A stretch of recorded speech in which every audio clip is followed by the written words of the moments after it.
everyone, today I wanted to talk about AI because this is such a huge issue, but particularly within the creative industries, there's so much controversy around AI and it's constantly being talked about in the headlines or on social media groups. People are discussing the pros and cons of AI, and this isn't something I've talked about on this channel before, really, because I don't have very extreme views. I don't hate AI. I'm not super excited and a big user of AI. I'm somewhere in the middle, which I expect most of us are, but I recognise that it's important to have these kinds of discussions, and it's important to think about where you sit ethically, because it's going to affect you, it's going to affect me, it's going to affect all of us. AI isn't going anywhere. In the same way that when the internet appeared, there were people who were excited by it and there were people who were frightened by it. And right now we're in a space where there are wonderful positives to the internet, but also really terrifying things about the internet. But yeah, it's not going to go anywhere, and really it's all about regulation and learning how to use it and understanding what it is. And really, AI occupies, in my opinion, the same kind of space.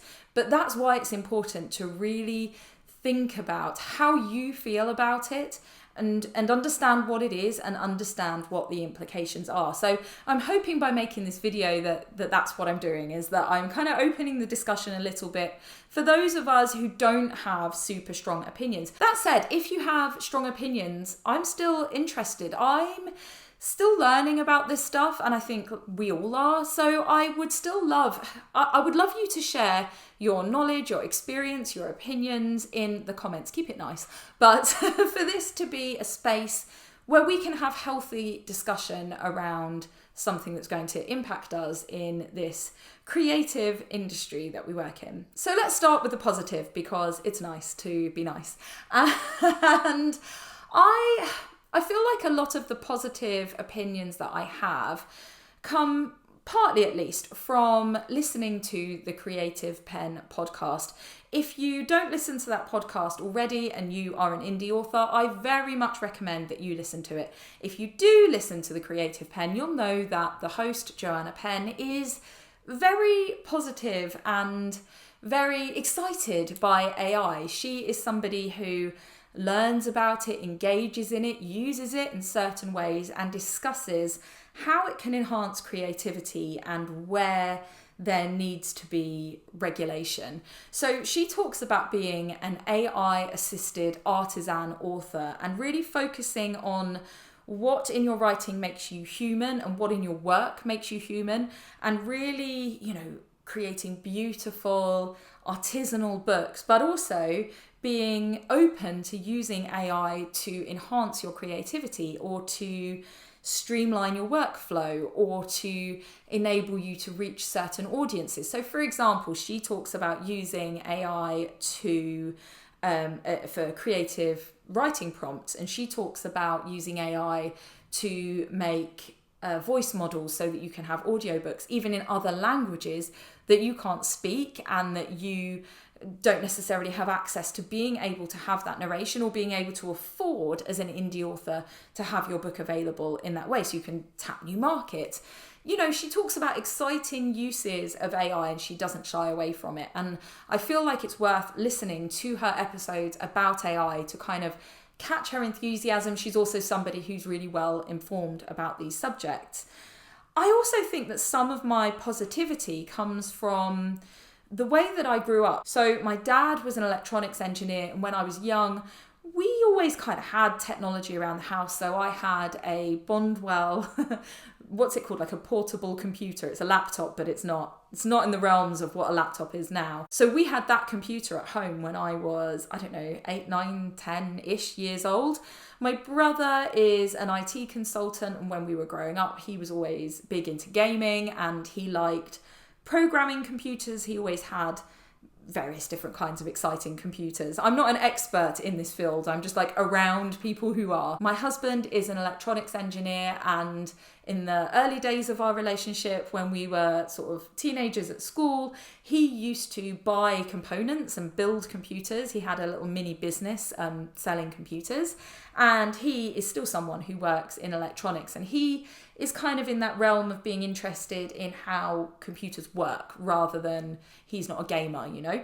So I feel like I have people around me, and I mean, even my mum used to love playing computer games, and we would have gaming nights as a family where we would play puzzle type games and solve them together. So I feel like I grew up with that. And also, I am that age, I'm 41, where I remember getting dial-up internet in my home, and I remember, you know, my first mobile phone, and I was on MySpace, and I had MSN Messenger, and I got Facebook quite early on, and sort of being somebody who had all these things as they started, and it being exciting and interesting. And I always loved, you know, I loved curating my lists on MySpace and being able to talk to my friends on MSN Messenger. It was all fun and new, and yes, there's a dark side. I'm not trying to gloss over that, but personally, when it comes to technology, I'm someone who generally enjoys the creativity that it can bring, the sort of interesting, thought-provoking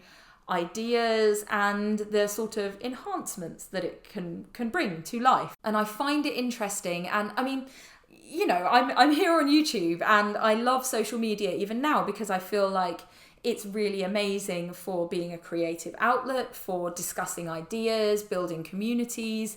Again, not that I don't see that there is a negative side to it, but for me personally, it's a way of, marketing my work, but also building a community, being part of a community.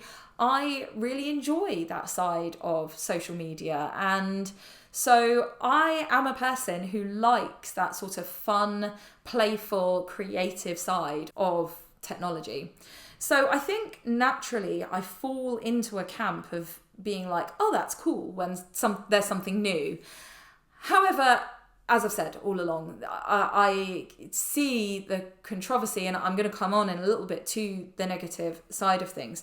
But in terms of writing, I think that it could be really exciting to think about how an AI might work differently to a human brain. And if you're using an AI for creative prompts, that could come out with some really exciting ideas, or it could help you with writer's block, or maybe you are using it to help you generate your files in some way, or to give you ideas. If you're like, oh, I wonder what that would look like, I would like to have a mock-up of that thing so that I can kind of work in that space. I think that the ways that it could be used to enhance creativity, to make your writing better, or to take you down interesting avenues that you might otherwise have not gone into. I mean, hopefully it will even broaden our writing and all creativity. And there are some really interesting artworks out there that are using AI and coming up with fun ideas and using it as an opportunity to explore new things. And I find all of that really fascinating and really fun. Now, before we go any further, let me be very clear. I do not, nor will I ever, as far as I can ever see, generate my books using AI. And if I do, I will declare how I have used it. I'm going to always be open about this. And I think it's really wrong to do otherwise. And as we will come on to, for me, it's all about honesty, openness, and regulation. So I'm not using AI in this way. But that said, I have played with AI. I've had a look to see what it does and how it works. And it is fun. It's an enjoyable thing to play with and put prompts in and see what comes out. Or, you know, give it the idea for your book and see what AI would have done. And I obviously don't only, you know, engage in it or think about it in terms of being a writer. It's also because I work as a teacher as well, and I work in schools, and children are starting to use AI to create their work, and they are turning in homeworks that they created using AI that they didn't create themselves. And so I want to understand how AI works, how people are using it, and how to recognize it, and thinking about how to discourage its use in ways that aren't appropriate, such as pretending you wrote a homework that you didn't, which really fundamentally is the crux of the issue with creativity as well. It's pretending you did a thing that you did not do. It's a big part of the problem here. It's not the only part, but it is a big part. And so for me, I feel it's really, really important to understand AI, to understand how and why people might use it, and, be on top of where it could go. And I think it's important for all of us to do that. So as I say, in terms of positivity, I think it's exciting, and it could, really do interesting creative things, as well as have potential uses in terms of getting our work out there. And it's very, very interesting. But there's a negative side. Let's start off with what I was talking about earlier in terms of dishonesty. And there was the controversy not that long ago where, and I'll link articles below, where Meta had been, taking authors' work, and there was this big list of works that had been used to train Llama, the large language model. And lots of authors saying, oh my goodness, my book is on the list, and looking at this whole idea around permission. Because after all, if your intellectual property has been used in a way that you are not happy for it to be used, that's not okay. And I must say, personally, in terms of my own work, I kind of sit here because I think, well, on one hand, it's kind of interesting and kind of fun, but on the other hand, that's my intellectual property that I made, that took me time and effort, and it's being used to create something that's going to generate revenue, and I should be compensated for that. And really, I think that that's the important thing, is that there should be permission, and not in terms of, well, your permission is assumed, but you have to actively give permission for your work to be used in that way if you're comfortable for it to be used in training of AI.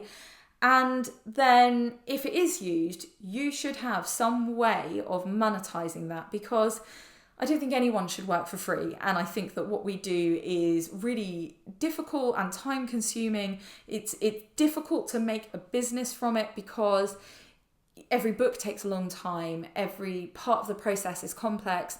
It's a very difficult industry to monetize. And so then to have your work taken without your permission is, it's never okay anyway, but it's like got an extra sting to it. So it's really, really important to understand how AI can use your work, to look at where you can give permission or not give permission, and to speak up where you feel that you have an opinion that should be heard, and to stand up for what is right and isn't right. Because what we really need here with a new and evolving technology is regulation and ideas around ethics and permission and intellectual property and all of these things, because actually it's going to be really, really hard to prove what AI has actually used in its training. And I think that's where it all gets quite scary, and a bit the robots are going to take over, because there are always bad guys out there, and there's always potentially going to be someone who takes your work without your permission. And that happens even without AI. People suddenly find their book available from somebody else and it wasn't them. So it's all about having the regulations there, so there is some way of legally dealing with things that aren't done properly, and just a whole framework in terms of how companies that create AI operate, what's right, what's wrong, how it affects the people who are creating content. Because what about things like the content I'm putting on social media? What about things like my Instagram pictures? Are they being fed into it, and am I okay with that? What about things like blog posts or comments, or all of the things that are out there on the internet, and what AI can or can't learn from? And this is surely going to be something that's going to have a lot of discussions coming up. And I think that it's important to really think about how you feel and where you stand about this, because you're going to be needing to make decisions, I think, in terms of what you give permission for or don't give permission for, or what you stand up for or against. So this is going to be something that's important to kind of really get your teeth into. And then I think it's important to talk about where AI can start taking people's jobs. And again, I think in the creative industries, this is particularly a problem. So for example, I could I won't, but I could create a book, and then to make things quicker and cheaper, I could use AI to make the cover of the book, and I could use AI to narrate the book. And there are lots and lots of roles that AI could play, which means that for illustrators and artists, there's going to be an issue. And lots of artists are already very unhappy about this. First of all, because it takes jobs away from them. And secondly, because AI art then becomes something, rather than being, as I said earlier, something that's kind of an interesting point of consideration, it's something where it's taking people's jobs. So there's that. Narrators are really, really skilled people, and it's going to take away from the whole skill involved in that and the human side of that. And also we have customers that are more used to an AI generated cover and a narration that's AI, so it's not perfect, but it's fine. And again, I think it's important to think about where you stand with all of this. And I understand where AI can be really helpful here, because I know how hard it is to produce a book on a budget or in a tight timeline, and the AI can be really, really attractive. But for me, it's always going to be about trying to support other small businesses, other creatives, by paying them for their work, because actually with AI, it potentially has been trained off of these people's work. And you can even go onto AI and say, do something in the style of this person, or this is where for me it just becomes really icky. I kind of hate that word, but it's just like, oh, that's not right. So where I stand personally is it should not be taking people's jobs. I know I said earlier that this was interesting and exciting, and it is, but if it's a role where I would have contracted a freelancer, I will continue to contract a freelancer personally. But we need to be aware that this is somewhere where people will be using AI. So you can buy a children's book and all of the images are generated using AI. There is not an illustrator. And, what are the implications of that? Or you could be listening to an audiobook and it's AI generated. And again, how do you feel about that? There wasn't a person paid for generating that. And where are the rights and regulations and legislation around all of that? So it's kind of this horrible, messy quagmire of stuff. And for me, centrally, it's about deciding how you feel for your work. Where do you stand? What do you feel is right or wrong for your work? And also, what will you speak up about? And what do you want to be behind the regulation of? Because that's what we're going to be doing over the next little bit of time, in my opinion, is figuring out what's right and wrong and what should be compensated for, how it can be compensated, what we can give permission for, and so forth. One last little thing I wanted to talk about, which is, so recently I was on TikTok and I came across a video where it was like a trend for a bit, where people were putting pictures of their dogs into AI and asking what their dog would look like as a person, and then posting that with the person. And I showed my husband and was like, oh, look, this is really fun and cute. And he was like, oh, I wouldn't have thought you, of all people, would be okay with this. You're a creative. And I was like, what do you mean? And then I really thought about it, and he was right that, yeah, it's fun and it's silly and it made me laugh. But actually, I am inundated on TikTok and YouTube by AI generated media. And sometimes that is media that is lies. So it's news that isn't really news, or it's videos of people that it's not that person, or something they said and it's not what they said. And the trouble is that there's going to be whole groups of people who just don't realise and think it's the truth. And then we have misinformation, and that's a whole area we don't want to go down. And also it means that we've got content that's not made by creators, it's made by a computer. And so then the creators who are working really hard and actually really not getting compensated for the amount of time and creativity that it takes, that's not fair, And I was like, no, actually, you're right. So since then, I have really tried to steer away from AI generated media and to be like, oh no, that's AI, and I don't want it coming up on my feed. I don't want to be clicking on it. I don't, I'm trying, but I obviously still get fed it. So I think on one hand, you can think about your consumption, but also your consumption in terms of the AI you might be using and not realize. So, for example, in the old days, if we did a spell check, you would still have to really carefully read your document because, for example, you might have a typo, but if that typo was a real word, then it wouldn't pick it up and it wasn't looking at the context. So as long as things were spelt correctly, that was fine. And the grammar checker might not pick that up. But now all of these things are enhanced by AI. So actually it can figure out whether that was the right word because it can take the sort of context of what you're saying. And it can even, comment on tone or whether your tone is consistent or your sentence length or your word use, or it can rewrite something in a different genre or whatever. It can make suggestions. And there's a lot of AI behind that. And so you might be someone who's saying that you're quite against AI, but be aware you might be using it in that context. Also, I'm getting quite irritated at the moment by Google's AI, that when I search something, the AI thing, I think you can switch it off and I think I will. The AI thing comes up and it's obviously scanning the internet and coming up with overall, this is what you're trying to look up and here's the answer. But what that means is I'm not clicking on the websites for the people who've written the blogs or done the research or whatever it might be. And it means that I am not personally thinking about the validity of what people are saying, because the AI is not necessarily going to really understand a controversial issue fully.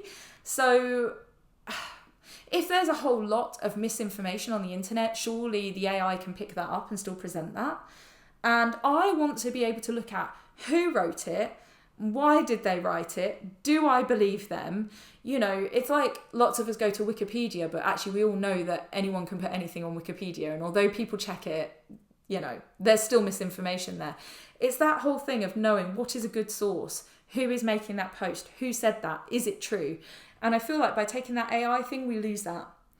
So for me, the crux of it, personally, where I stand, is that AI is fun and interesting and maybe has some applications for creativity and is something that we can explore and enjoy. But we need to have very, very firm regulation, and we need to be really, really aware of where we are using it, because you might not even realize it. You might not see that little bit on Google that says, is it like AI powered tool or whatever it says, or AI powered, can't remember, or on your spell checker or whatever it might be. You might not be seeing that information and realize that actually, if you're fine with it, great. But if you're not fine with it, then you need to be aware that that's what you're using. And again, I think that comes into regulation. It comes into the clarity. This is an AI generated piece of information. We come back to writing books. As I said at the beginning, I would not use AI without saying in my book, I used AI in this way. It's important, that clarity, that honesty, because actually when we're clear and we're honest and we say this is how I used it, then that means that other people can go, oh, okay, I understand and I know what bits were human and what bits were AI, and then they can think about how they feel about that creation and what they can learn from it, and we can think about how do we regulate, all of this is all interlinked. The honesty is linked with the regulation. And I think that it's important, if you haven't done so already, to have a think about where you sit on all of this. Are you really in the positive, this is exciting camp? Are you in the, oh, I hate AI? In which case, figure out how you can steer away from it. Or like me, you in the middle where you're like, it's quite exciting, but there's certain aspects of it that for me are just really not okay. And for me, it's about standing up for what you think. It's about saying, no, that's wrong if AI is used in a way that you think is inappropriate. Because if you don't stand up for it, it will happen. If you don't say, actually, you can't use my work without my permission, and I have a problem with it if you do. Because after all, if somebody took a short story that I wrote and put it in an anthology and didn't ask me, I'd be pretty hacked off about that. And really, an AI scanning my work without my knowledge and without any opportunity for me to be compensated or be aware how it was used, to even give permission, that's not okay. So as I say, it's about having the opportunity to know how it's being used, because there's that honesty and clarity, and then to have the opportunity to speak up or give permission or whatever that might be, or be part of the conversation going forward, so that we have what is a really, really powerful tool. We have regulations so that it is used ethically, and that, you know, people's intellectual property is not being ripped off, and it's not going to impact people's livelihoods. If we stop using human illustrators because we're using AI, that affects what books look like, it affects what customers are used to, it puts small businesses out of business, and it also, human creativity and imperfection is where a lot of the sort of evolution of creativity comes from. So it's messy. It's not an easy thing to have an opinion on. I don't have a firm opinion, or I don't think I have a firm opinion. But, you know, stay on top of what's happening. Even if you're somebody that's a bit uncomfortable with technology, try and keep on top of what's happening. Even if you don't like using AI, you don't want to touch it, just be aware of where you might be using it, or where it might be using your work, and understand how it works and the repercussions of it. It's so, so important. It's important to have an opinion, I think, in this matter, and it's important to have a voice regarding your opinion in this matter, as we are right at the beginning of something that's not going anywhere and that's going to be huge. I hope this video was useful. I would really love to hear your opinions. Please share your thoughts, useful articles, interesting things. I would love to know. Thank you for watching, as always. If you haven't already, please do subscribe for more videos like this one, and I'll see you all soon. Take care.